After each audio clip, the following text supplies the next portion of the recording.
सुना हुकूमत किसको कहते हैं। हजरत उमर गुजर रहे हैं, फजर की नमाज के बाद 2 गलियां रह गई हैं, आज पूरा नहीं हो सका आपका दौरा। एक छप्पर है छोटा सा, बूढ़ी अम्मा बैठी है, उमर फारूक गुजरने लगे, बूढ़ी को परेशान देखा, अम्मा जी इजाजत हो तो अंदर आ जाऊं। बूढ़ी कहने लगी चल दौड़ जा, अपना काम कर, क्यों इजाजत दूं? तेरी मेहरबानी अम्मा, आने दो। क्या दौड़ जा? तेरी मेहरबानी अम्मा, गुजारिश है, चलो आ जाओ। अंदर आ गए उमर फारूक।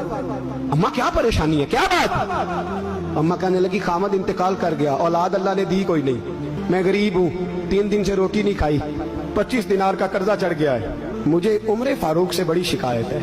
उसने मेरा हाल ही नहीं पूछा। कहने लगे शिकवा है, उमर आया ही नहीं। तो उमर कहने लगे अम्मा उमर को क्या पता कि तू इस हाल में है? कहती है नहीं पता उमर को, तो उमर से कहो छोड़ दे हुकूमत, उसके हवाले करे जो खबर रख सकता है। हजरत सैयदना नाफे फरमाते हैं जिसके सामने किसरा और रूम के बादशाह